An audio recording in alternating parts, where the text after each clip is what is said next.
3rd and 6 from the Falcons 12. Sam back to pass to the end zone. Touchdown! Justin Jefferson with his first touchdown in well over a month. It's great to see JJ back where he belongs in the end zone. Welcome to Film Room with Vikings head coach Kevin O'Connell. Coach, the NFL scheduling gods have seen fit to send you either division opponents or division leaders, and you have to be happy with the way the team has responded to those challenges. Yeah, it's been great getting back home.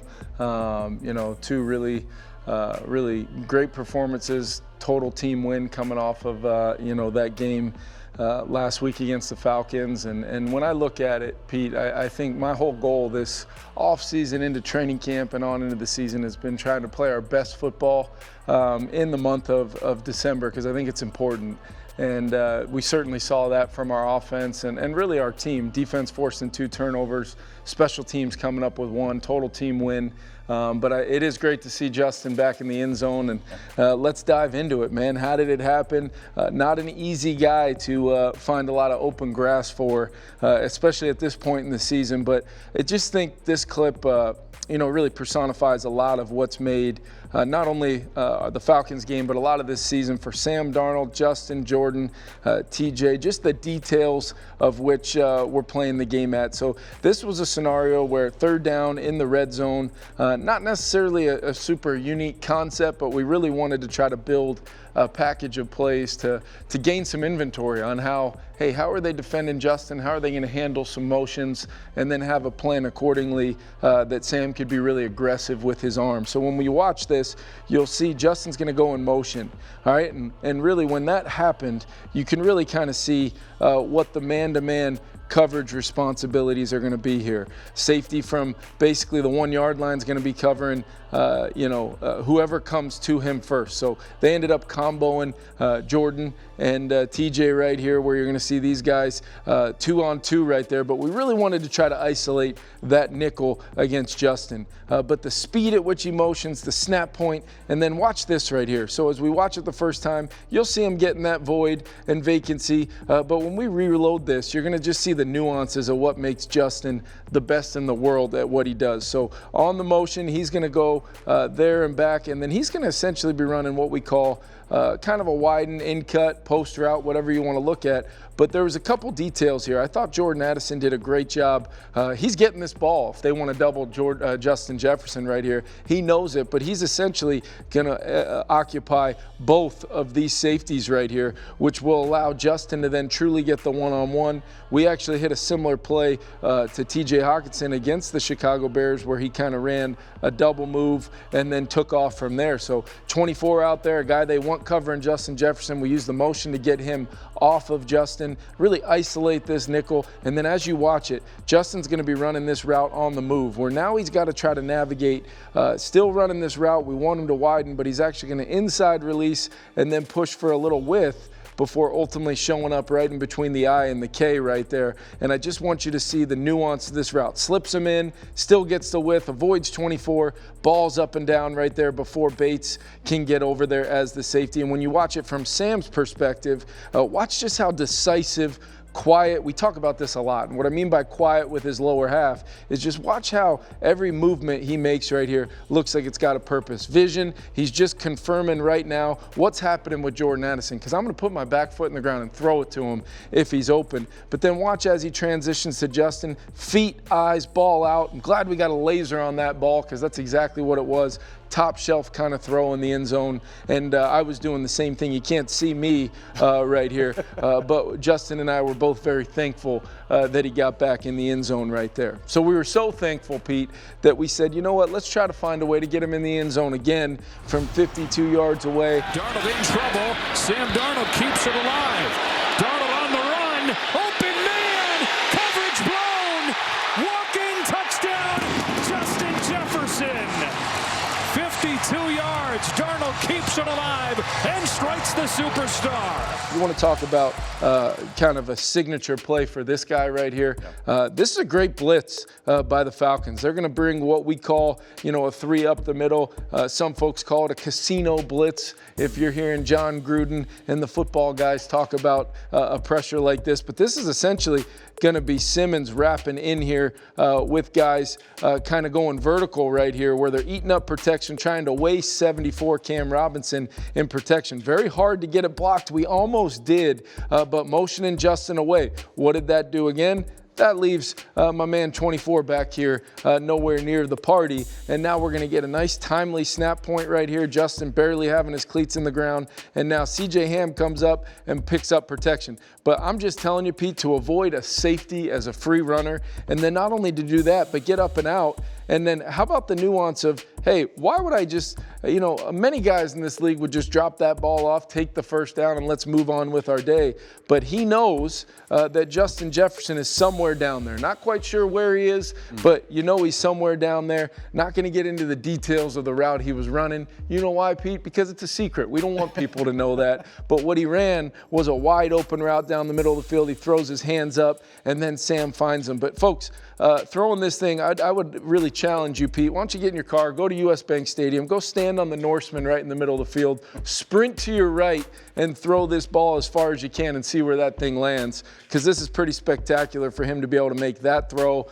Don't know really what happened on the finish right there for the guy trying to stay with Justin, but I could tell you I was really excited when I saw that happen. So let's watch it again. So here comes Simmons. He's going to loop around here. You got to try to pass it all off. Tough pickup. Sometimes this is what we call resolving conflict at the quarterback position. Watch Sam's athleticism right here, sees it happening, two-hand ball swipe, puts his left foot in the ground, gets out of there. And how about Garrett Bradbury having the understanding to not cross that line of scrimmage right there? Because if he does, that's going to be a penalty, and everybody's going to be excited, and it's going to come back, and we're going to be playing a 3rd and long. Sees that he can't cross the line of scrimmage, and Pete, I'm just telling you, if I threw that ball right there with the tail that thing would have had throwing a slider right there, that would have ended up maybe hitting this guy who ended up on the ground right here. But somehow Sam is able to get this thing thrown on a direct line about 45 yards in the air, and seeing Justin that open, I know made everybody at US Bank Stadium very happy. You love seeing guys like CJ Ham come in there and do a great job, widen that thing out, and then again for Sam to be able to run eyes still down the field, not running for your life, eyes still down the field and 50 yards in the air. I got 2 separated shoulders, so we're talking maybe a check down.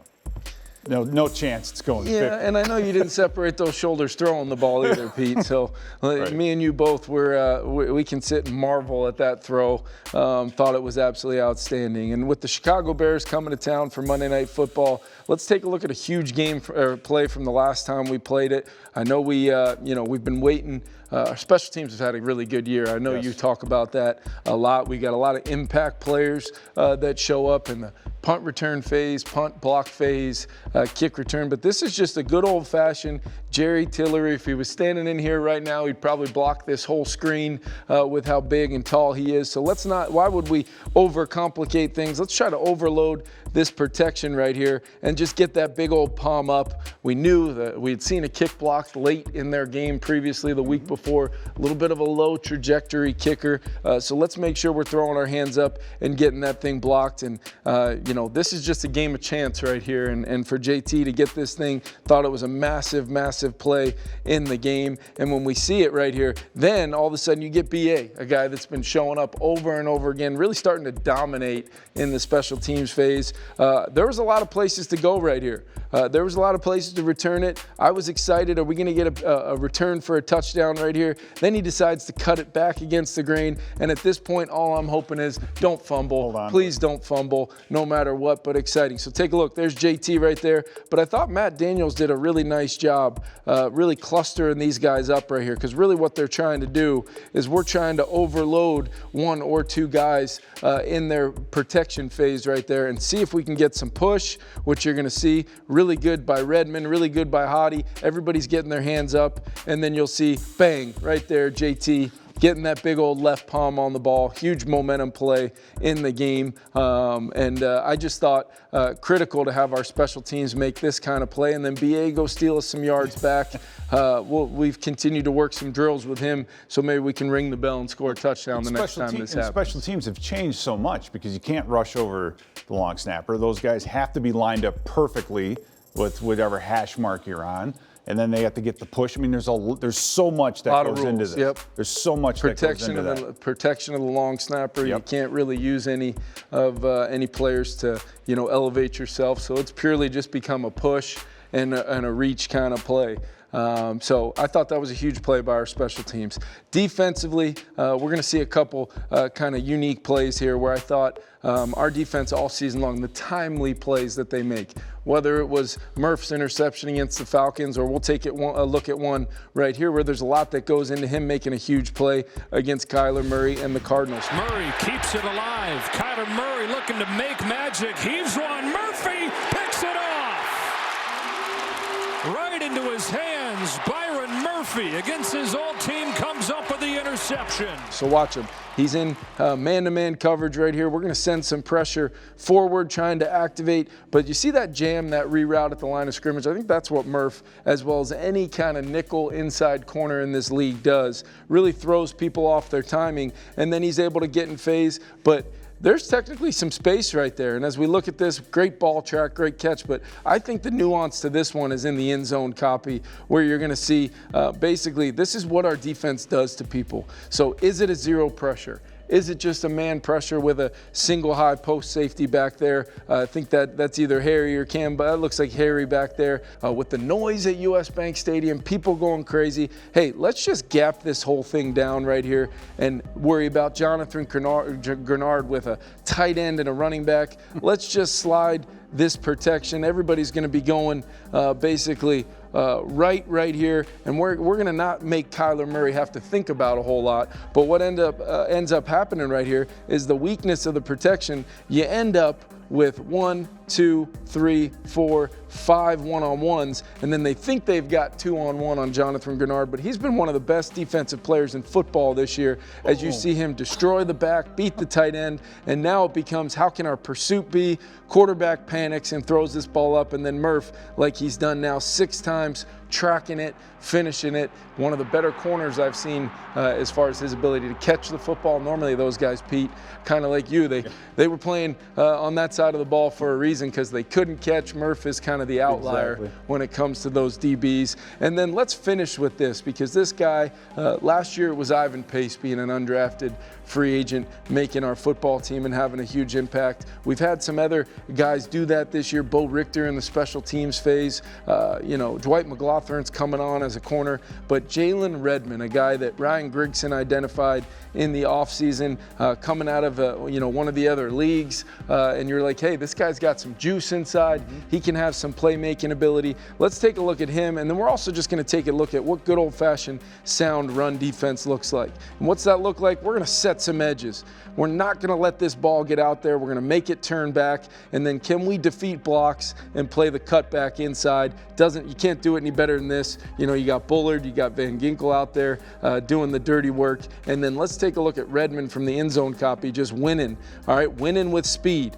Beating the guy trying to reach block him across his face right there, and then making that tackle. But it all starts by guys like Van Ginkel and Jonathan Bullard, Harrison Phillips right here, setting edges, defeating blocks. Look at the speed, power, and 61 showing up. I thought this was a huge play in the game, meeting in the backfield, forcing a 2nd and long, 3rd and long, and then we inevitably get a stop or turn the rock over. So good examples of Murph tracking the ball. I think he's 2nd in the NFL in interceptions with 6. Wouldn't be surprised if he got number 7 on Monday night against the Bears. And then Jalen Redmond, welcome to the party. Having young guys making impacts is huge for our team. Well, the offense is in stride.